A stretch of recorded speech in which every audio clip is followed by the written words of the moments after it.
Not every video of mine has to be a semi-research deep dive into a game or setting I enjoy. Sometimes a more laid-back talk is nice. For a bit of context, I'm someone with Singaporean heritage living in the Netherlands since I was born.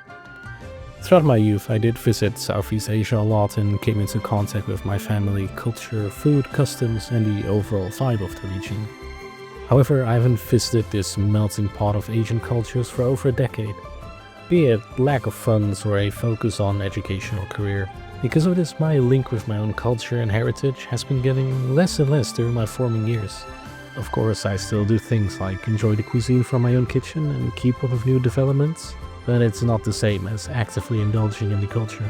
What also doesn't help is that I was one of the only Asian kids growing up in my area of the Netherlands, which brought about its fair share of bullying and slurs hurled my way, and only furthered my distance from my own culture.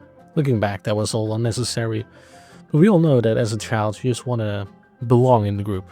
This all changed, however, back in 2020 and especially 2022, when Genshin Impact and Sumera released respectively.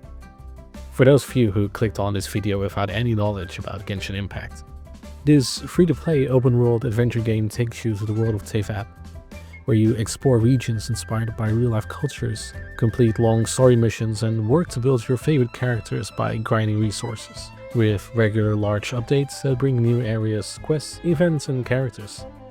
The game was a smash hit when it released in 2020, with millions of downloads in the first few weeks, and it's still played and enjoyed by millions of players new and old. I was among the first million who downloaded the game back in version 1.0 and instantly fell in love with the fun characters and gameplay. It was also in the middle of the pandemic, so I had ample time on my hands to play the game with as much attention as I could in between my university courses. Because all of this, I managed to get sucked into the world of Genshin Impact. Many characters have become favorites of mine and the music has taken up a large chunk of my video game OST playlist. While the first region of the game, Mondstadt, felt very generic medieval fantasy with no real uniqueness, it was the second region of the game that showed me the promise of Genshin, Liyue.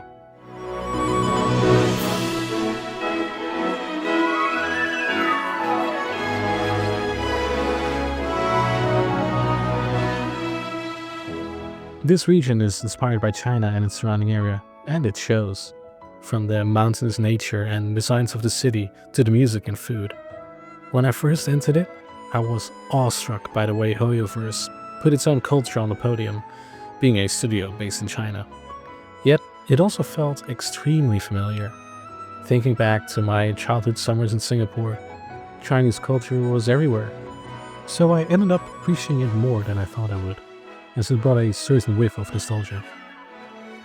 This comes to a head every year during the Lantern Rite events, where Genshin celebrates New Lunar Year with a huge festival, where lanterns and flaming walks remind me of similar celebrations from my younger days, and talking like an old man. Ever since the first Lantern Rite, I was excited to learn how Genshin would build on Chinese culture in the coming years, whilst also expanding the scope of the world. And build it did. Ever since then, we've seen stories which harken back to Chinese mythology, genuine Chinese opera that still gives me goosebumps. And all that makes Liyue feel more like a sort of home to come back to when I want to return to a little sliver of Asia. Then came Sumera.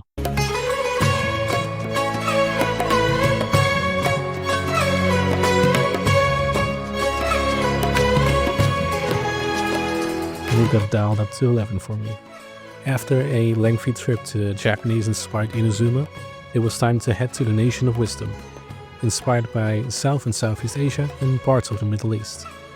Sumera is hallmarked by thick jungles and vast deserts, with a wonderful soundtrack where regional instruments like the sitar take center stage. If Liyue was a home for me, Sumera was like the warm bed inside of it. For the recognizable aspects from my childhood that I found in Liyue were also abundant in Sumera. Biryani exists in Genshin now and is one of my favorite meals. The bustling market of Sumera City and the almost tangible atmosphere of Port Ormos pull me back into my childhood experiences, enjoying busy markets and hawker centers in Singapore.